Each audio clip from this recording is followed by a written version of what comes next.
আজ যাচ্ছি আমরা দক্ষিণেশ্বর কালী মন্দিরে। তো আমরা তিনজন আছি, মেট্রোতে বসে গেছি আমরা।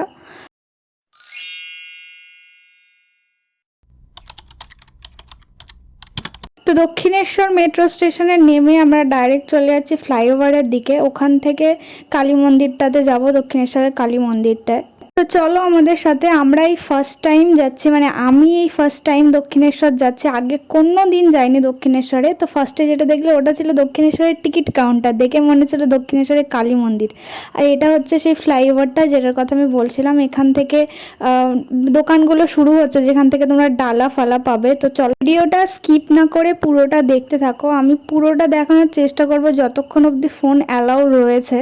এটা হচ্ছে দক্ষিণেশ্বরের পার্কিং এরিয়া, আর এখানে তোমরা ওয়াশরুম টশরুম সব পেয়ে যাবে। দেন আমরা চলে গেলাম দক্ষিণেশ্বরের মন্দিরের দিকটাতে, গঙ্গা ঘাটের ওই দিকটাতে।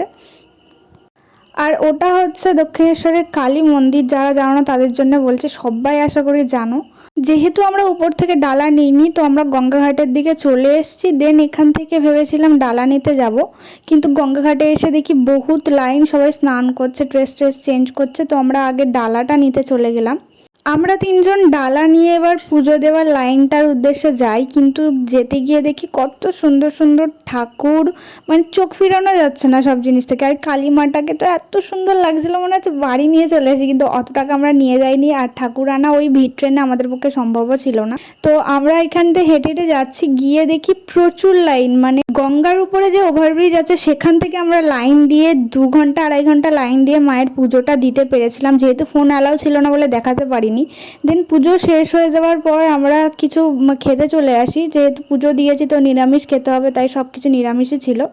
দেন এই ফুল গাছটার নাম জানি না, এত সুন্দর লাগছিল তো একটা ভিডিও নিয়ে নিয়েছিলাম।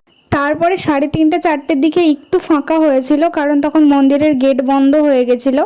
এবার তাই আমরা এই সাইডটাতে এসে, যেখান থেকে লাইন দিয়ে গেছিলাম সেখানে এসে একটুখানি মায়ের মন্দিরের ভিডিওটা নিয়ে নিচ্ছিলাম। দেন আমরা ভাবলাম এবার যেহেতু ফাঁকা হয়ে গেছে, তো আমরা এবার বেলুড় মঠের দিকে যাব। তো বেলুড় মঠে ফেরিঘাটের দিকে আমরা যাচ্ছিলাম, তখন 4টে ম্যাক্সিমাম বেজে গেছিলো।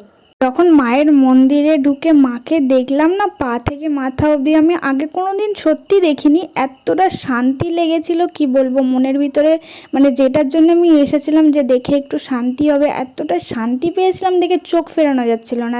আর এই মা তারা আর যে কৃষ্ণ ঠাকুর রাধা কৃষ্ণকে দেখাচ্ছি, এটা ফেরিঘাটে যাওয়ার, বেলুড় মঠে ফেরিঘাটে যাওয়ার ওই সামনেটাই পড়ে।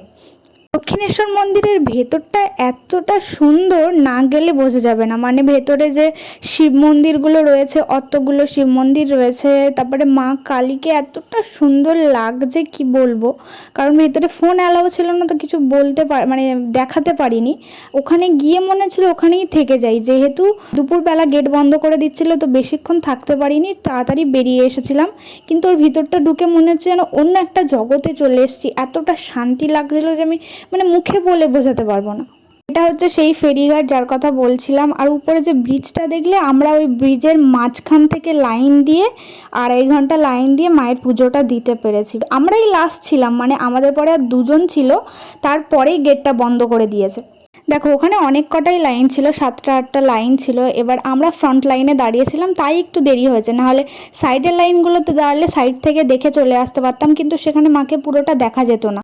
আর আমরা মাকে দেখতেই গেছি, যত লেট হোক, যত টাইম যাক, যতই যাই হোক না কেন, আমরা মাকে দেখে সাইড থেকে কেন দেখবো। আমরা যখন মাকে দেখতে গেছি, আমরা মাকে লাইন দিয়েই দেখবো, যেহেতু মাকে সামনে থেকে দেখা যাচ্ছে। আমরা কেন দ্বিতীয় পথ চুজ করবো? যে ভিডিওটা করার একটাই কারণ, যাতে স্মৃতিগুলো থাকে, মানে এক্সপিরিয়েন্সটা কেমন হয়েছে সেটা যাতে নিজে পরে অনুভব করতে পারি, ঠিক আছে। আর তার থেকে বড় কথা হচ্ছে যে দক্ষিণেশ্বর আমি ভেবেছিলাম মায়ের সাথে যাব একদিন পুজো দিতে, যেহেতু আমি কোনোদিন যাইনি, কিচ্ছু চিনি না। তো এক্সামটা দেওয়ার পরে এতটা মানে মেন্টাল প্রেশার ছিল, এতটা অ্যাংজাইটি ছিল, তো বান্ধবীরা বললো যে চল দক্ষিণেশ্বর মন্দির থেকে একটু পুজো দিয়ে আসি, মনটা হালকা হয়ে যাবে। তাই ভেবে, যে কোনোদিন যাইনি, মাও বললো যে ঠিক আছে চলে যা, তো তাই চলে এসেছিলাম।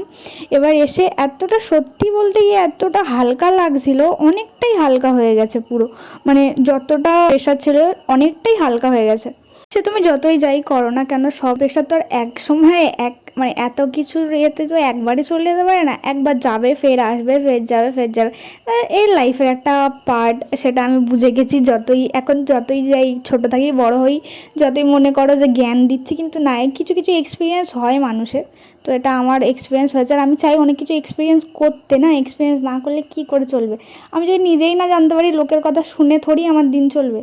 আমি আমার লিমিটটা জানি না। এবার খারাপ হোক ভালো হোক, আমি এক্সপিরিয়েন্স করলে আমি বুঝতে পারবো না যেটা এটা আমার জন্য খারাপ। ওই যদি একটা জিনিস তোমার জন্য খারাপ হয়, সেটা আমার জন্য নাও খারাপ হতে পারে। তো আমি এতটুকুর পরে এটা তো জানি যে আমি এমন কিছু করবো না যাতে আমার ফ্যামিলি কিছু হোক বা আমার উপরে কিছু আসুক। তো আমরা তখন বেলুড় মঠে পৌঁছে গেছিলাম। একটা বেলুড় মঠের সাইড থেকে, যেহেতু ভেতরে ভিডিও অ্যালাউ ছিল না, তো সাইড থেকেই দেখাচ্ছিলাম। আর আজকে একটু বেশি জ্ঞান দিয়ে ফেললাম, তার জন্য আমি একটু কিছু বলার নেই, কারণ আমার মধ্যে জ্ঞান ভরপুর সব কিছুতে। ব্যাপারটা হচ্ছে, প্রেশার বলতে এখানে আমি ফাইন্যান্সিয়ালি ইন্ডিপেন্ডেন্ট হওয়ার কথা বলছি, ফাইন্যান্সিয়ালি ফ্যামিলির পাশে দাঁড়ানোর কথা বলছি, যেটা একটা জবের দ্বারাই সম্ভব। আর জবটা শুধু ছেলেদেরই প্রয়োজন হয় না, মেয়েদেরও প্রয়োজন হয় ফাইন্যান্সিয়ালি ইন্ডিপেন্ডেন্ট হওয়ার জন্য। তারপর বেলুড় মঠের এই সাইডটা পুরোটা দেখার পর আমরা এই গঙ্গার পাড়ে এই সাইডটা চলে এসেছিলাম বসার জন্য কিছুক্ষণ। এসে দেখি এখানে এত ভিড়, এত ভিড়। তারপরে আমরা ওখানে 10-15 মিনিট বসে, যেহেতু আমাদের বাড়ি যেতে হবে, ট্রেন ধরতে হবে, অনেক তাড়া। তো আমরা বোতল নিয়ে এসেছিলাম গঙ্গা জল নিয়ে যাওয়ার জন্য বাড়ির জন্যে। তো আমরা গঙ্গার ঘাটে গেলাম, গিয়ে সেখান থেকে গঙ্গা জল নিলাম। গঙ্গাতে নামার সঙ্গে সঙ্গে একটু বেশি যেন একটুখানি মানে শান্তি শান্তি অনুভব হচ্ছিলো, যেটা আমি প্রথম থেকেই বলছি। মানে সমস্ত মানে সেখানে গিয়ে শুধু সেই সময়টার জন্য মোটামুটি সব কিছু ভুলে যাওয়া যায়। মানে মনে হবে না যে এরকম কিছু একটা ফিল হচ্ছে বা কোনো চাপে আছো বা কোনো প্রেশারে আছো। সেই সময়টার জন্য পুরো জিনিসটা ভুলে যাওয়া যায়, যেটা আমি গিয়ে বুঝলাম প্রথমবার। এখনকার সময়টা এমনই হয়ে গেছে, ছেলে হোক বা মেয়ে, সবারই ফাইন্যান্সিয়ালি ইন্ডিপেন্ডেন্ট হওয়াটা জরুরি। এটাই হচ্ছে বড় কথা, যে ফাইন্যান্সিয়ালি ইন্ডিপেন্ডেন্টটা অতটাও সোজা না সব কিছুতেই। মানে বাই লাখ কারো কাজ করে গেলে, বাই চান্স কেউ হয়ে গেলে, সোশ্যাল মিডিয়ার যুগে বলো, কম্পিটিটিভ কোনো এক্সাম বা জবের জন্য অনেকটাই ডিফিকাল্ট হয় সেটা। বাই দ্য ওয়ে, এটা হচ্ছে একটা শিব মন্দির, এটা বেলুড় মঠেই ছিল। শিব মন্দিরটা বেশ সুন্দর ভিতর থেকে, যেহেতু ভিডিও অ্যালাউ ছিল না প্রথমেই বলছি, বাইরেটা। আর এইটা আমরা বাড়ি ফেরার সময় দেখছিলাম যে নৌকাটার উপরে এখানে একটা মেয়ের মুখ আঁকা, পিছনে মানে জলপরি টাইপের করা, সামনে মেয়ের মুখ ছিল, পিছনে লেজটা ছিল, সেটা দেখানো হয়নি। আর এটা হচ্ছে দক্ষিণেশ্বরের নাইট ভিউ। রাত্রেবেলা আমরা যখন ওই লঞ্চটা থেকে নামলাম, তখন এইটা দেখা যাচ্ছিল ওই ব্রিজটার উপর দিয়ে।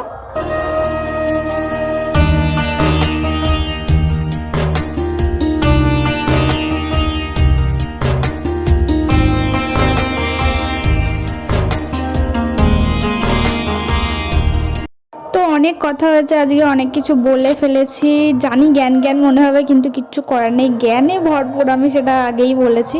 তো এবার আমাদের বাড়ি যাওয়ার সময় হয়ে গেছে। তো এবার দেখা হচ্ছে অন্য কোনো নতুন ভিডিওটি। টাটা।